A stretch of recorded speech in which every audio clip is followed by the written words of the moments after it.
कि 90% 90% जो कुश्ती से जुड़े लोग हैं, चाहे वो पहलवान हो या कुश्ती से जुड़े हमारे कोचेज़ हों, उन सबको जो है ये पता था कि 10-12 साल से जो है इस तरह की छेड़छाड़ जो है महिलाओं के साथ जो है हो रही है।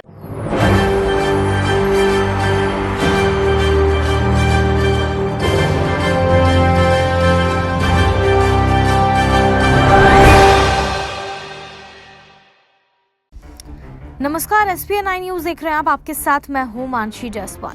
भारतीय कुश्ती महासंघ के निवर्तमान अध्यक्ष बृजभूषण शरण सिंह के खिलाफ दिल्ली पुलिस ने गुरुवार को आरोप पत्र दाखिल किया है। पहलवानों ने खेल मंत्री अनुराग ठाकुर के आश्वासन के बाद 15 जून तक अपना प्रदर्शन स्थगित कर दिया था।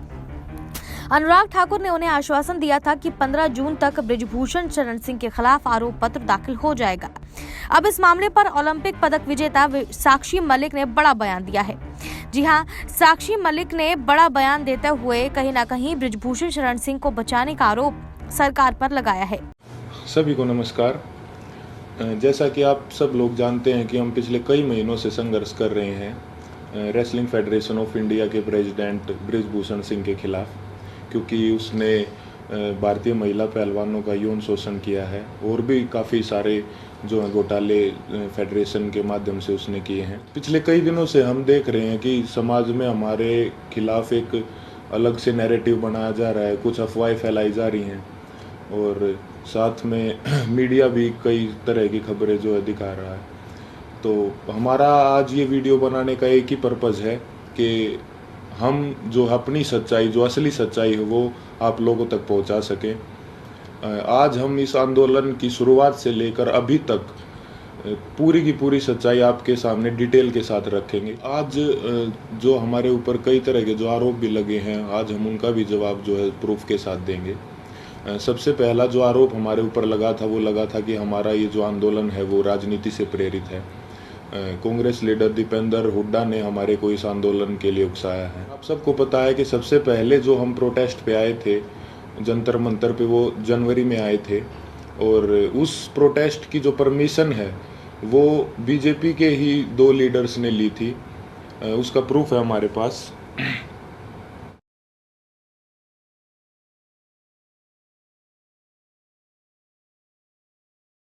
प्रोटेस्ट की जो परमिशन जो जंतर मंतर थाने से ली गई थी वो बीजेपी लीडर तीर्थ राणा और बीजेपी लीडर बबीता फोगाट ने जो वो परमिशन ली थी, जिसका प्रूफ भी अभी हमने आपको दिखाया।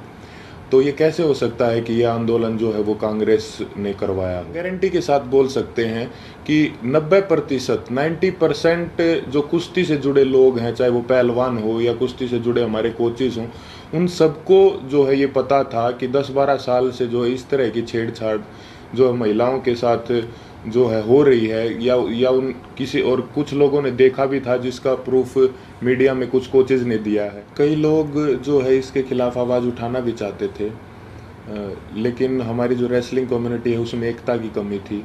अगर किसी ने जो सिंगल अगर ये आवाज़ उठाने का फैसला भी किया तो वो बात जो है रेसलिंग जो है फेडरेशन के प्रेसिडेंट तक पहुंच जाती थी और उस आदमी के कैरियर में दिक्कत आना स्टार्ट हो जाती थी। लगातार और बार बार हमने सभी को बताया है कि जो हमारी लड़ाई वो सरकार के खिलाफ नहीं है, हमारी लड़ाई जो है रेसलिंग फेडरेशन के प्रेसिडेंट के खिलाफ है, क्योंकि जो भी शोषण उसने किया है, जो भी रेसलिंग के लिए गलत किया है, वो उसने फेडरेशन के पद पर बने रहते हुए किया है। और हमारी लड़ाई सरकार से वैसे भी नहीं हो सकती, क्योंकि जो मैंने अभी आपको पीछे बताया कि जो है बृजभूषण भी जो है वो रूलिंग पार्टी से ही सांसद है और जो जिन्होंने प्रोटेस्ट की परमिशन ली वो भी जो है बीजेपी के ही लीडर हैं। तो इससे तो ये साफ होता है कि भाई हमारी लड़ाई सरकार के साथ नहीं थी। और हमारे ऊपर दूसरा आरोप ये भी था कि हम इतने टाइम तक चुप क्यों थे। तो इसके कई कारण हैं। सबसे पहले तो एकता की बहुत कमी थी, एक साथ कभी हम हो ही नहीं पाए। और इसका दूसरा कारण तो आप समझ ही सकते हैं कि माइनर जो लड़की जिसने 161 के बयान दिए, फिर 164 के, उसके कई दिन बाद जो है उसने अपने बयान बदले, क्योंकि उसके परिवार को डराया गया, धमकाया गया। तो सिंगल आवाज़ उठा भी कैसे सकते थे। कुश्ती में आने वाले सभी खिलाड़ी बहुत ही गरीब परिवार से होते हैं उनमें हिम्मत नहीं होती वो इतनी बड़ी व्यवस्था और इतने पावरफुल आदमी के खिलाफ आवाज़ उठा सके। और वो सब आप लोगों ने महसूस भी कर लिया होगा कि इंडिया के टॉप रेसलर्स ने मिलकर आवाज़ उठाई और उसके बावजूद भी उन्हें किन किन हालातों से गुजरना पड़ा। 28 तारीख को महिला पहलवानों के साथ जो व्यवहार हुआ वो पूरे देश ने देखा है। कैसे उनको ज़बरदस्ती घसीटा गया और कैसे जो उनको ज़बरदस्ती अरेस्ट किया गया, जबकि हमने कोई भी जो है कानून नहीं तोड़ा था, ना ही किसी संविधान का उल्लंघन किया था।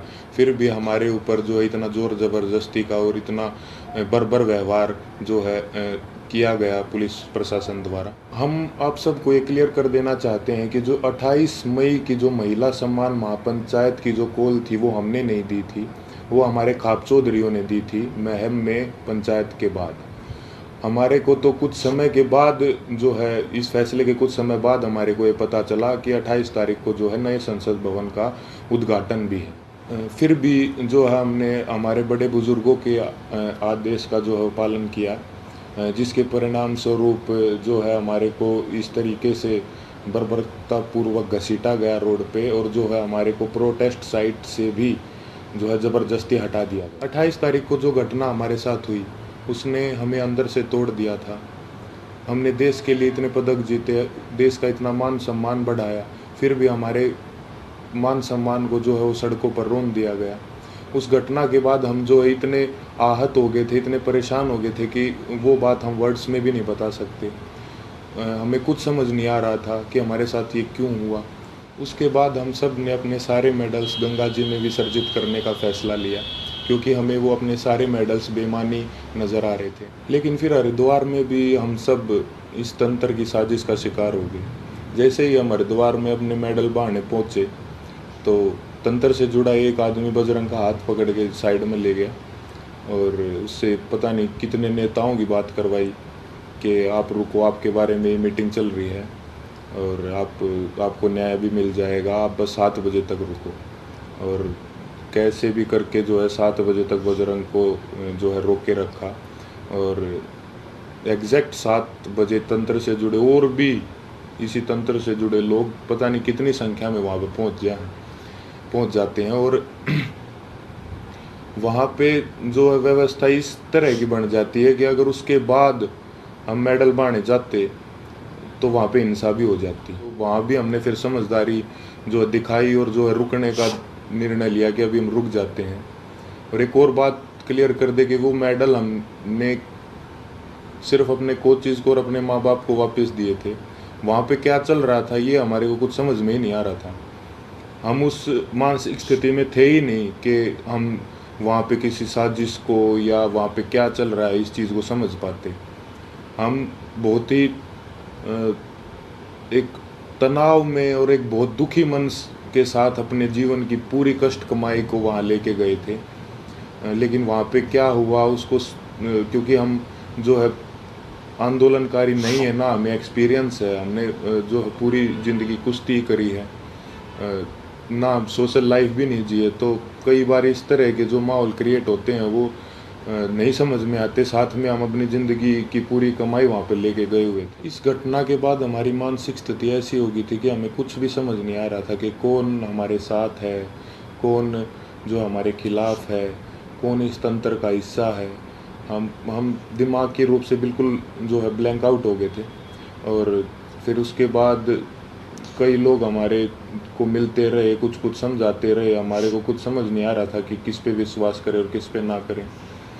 इसी बीच ये समझाया गया हमको कि होम मिनिस्टर सर से आपको मिलना चाहिए, क्योंकि जो है सारे समाधान वहीं से निकलेंगे। हम वहाँ पे सिर्फ अपनी बात रखने के लिए गए थे। और अब ये भी सुनने में आ रहा है कि कई खापे जो हैं वो हमसे नाराज़ हैं। मैं सबसे हाथ जोड़ के यही विनती करना चाहूँगा कि आप प्लीज़ अफवाहों पे ध्यान मत दो। अगर अनजाने में हमसे कोई गलती भी हुई हो तो हमें माफ़ करो। इतने दिन लगातार संघर्ष करने के बाद, इतने लोगों से मिलने के बाद हमने क्या महसूस किया है, क्या सीखा है, ये तो अभी हम आपको वर्ड्स में नहीं बता सकते। लेकिन हमने कई ऐसे इंसान भी देखे हैं हमारे साथ, और कई ऐसे संगठन देखे हैं जो निस्वार्थ भाव से जिन्होंने हमारा समर्थन किया है। हम उनका दिल से धन्यवाद करना चाहेंगे। संयुक्त किसान मोर्चा ने जो है पूरे जी जान से धरातल पे भी जो है हमारा जो समर्थन किया है। भाई चंद्रशेखर रावण का भी मैं दिल से धन्यवाद करना चाहूँगा, क्योंकि ये तंत्र जात पात में हमको बांटना चाहता था, लेकिन उस भाई ने हमारी दिल से सपोर्ट की है।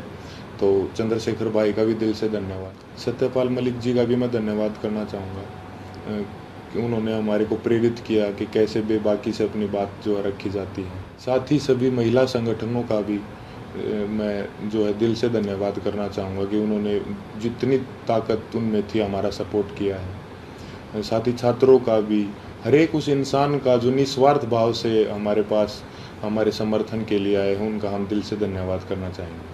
और हम चाहेंगे कि आगे भी मुसीबत के समय में आप हमारा ऐसे ही साथ दें। इसके लिए मैं धन्यवाद करना चाहूँगा बीजेपी लीडर जो हैं बबीता जी और तीर्थ राणा जी का, कि उन्होंने जो है पहलवानों को एकजुट करने का काम किया। साथ ही उन्होंने इस आवाज़ को उठाने के लिए उन्हें मोटिवेट भी किया। उसके बाद इन्होंने ही सरकार के साथ जो है मीडिएटर बन के जो पहलवानों को एक कमेटी का नाम दे के जो है आश्वासन दिलवाया सरकार से, यही उसके बीच में जो है मीडिएटर थे। हालांकि वो बस एक आश्वासन ही निकला, क्योंकि उसके बाद जो है उस कमेटी का कोई रिजल्ट नहीं निकला और रेसलिंग फेडरेशन ने अपना काम वापस से वैसे ही सुचारू रूप से जारी रखा, जिसकी वजह से फिर हमें 3 महीने के बाद वेट करके जब हमें न्याय नहीं मिला तो हमें दोबारा जो है वो जंतर मंतर पर आना पड़ा। हम अपने माध्यम से सभी देशवासियों को ये संदेश भी देना चाहते हैं कि कभी भी किसी के साथ भी अगर कोई अन्याय होता है तो हमें जो है हमेशा ही एकजुट होने की जो ज़रूरत रहती है और होना चाहिए हमें एकजुट, क्योंकि हमने इतने इस दौर में यही महसूस किया कि कहीं ना कहीं ये तंत्र हमारी एकता की कमी है, जो हम बटे हुए हैं उसका ही ये फ़ायदा उठाता है।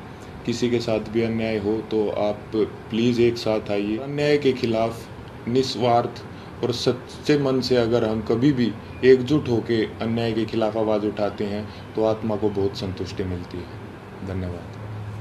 आपको बता दें कि पूरा मामला अब गर्माता हुआ नजर आ रहा है। पहले भी साक्षी मलिक ये बयान दे चुकी हैं कि कहीं ना कहीं बृजभूषण शरण सिंह को बचाने की कोशिश यहां पर सरकार की तरफ से की जा रही है, लेकिन अब ये बात धीरे धीरे साफ होती हुई नजर आ रही है कि किस कदर यहां पर दिल्ली पुलिस जो है वो सरकार के अंडर में काम करती हुई नजर आ रही है। लगातार ये बात कही जा रही है कि बृजभूषण शरण सिंह पर जो भी आरोप मढ़े गए हैं वो उसकी गिरफ्तारी के लिए नाकाफी हैं और उसके खिलाफ कोई भी सबूत भी नहीं मिला है। लगातार साक्षी मलिक और विनेश फोगाट, बजरंग पुनिया ये बात कह रहे हैं कि किस कदर यहाँ पर पहलवानों की जो सुरक्षा है वो बढ़ानी चाहिए, लेकिन बृजभूषण शरण सिंह की सुरक्षा बढ़ाई जा रही है। इसके अलावा लगातार ये मुद्दा भी गर्माता हुआ नजर आ रहा है कि दिल्ली पुलिस जिस तरीके से यहाँ पर ये दिखाने की कोशिश कर रही है कि बृजभूषण शरण सिंह जो है वो निर्दोष है, नाबालिग लड़की अपना बार बार बयान बदल रही है। साक्षी मलिक का कहना है कि नाबालिग लड़की पर दबाव बनाया जा रहा है उसका बयान बदलने के लिए। बहरहाल आप इस पूरे मामले पर क्या सोचते हैं हमें कमेंट करके जरूर बताएं। क्या बड़ा आंदोलन करते हुए पहलवान अब नजर आएंगे? साक्षी मलिक का बयान काफी चर्चा का विषय बना हुआ है। आप इस पूरे मामले पर क्या सोचते हैं हमें कमेंट करके जरूर बताएं। देश और दुनिया की तमाम बड़ी खबरों के लिए देखते रहिए SPN9 न्यूज।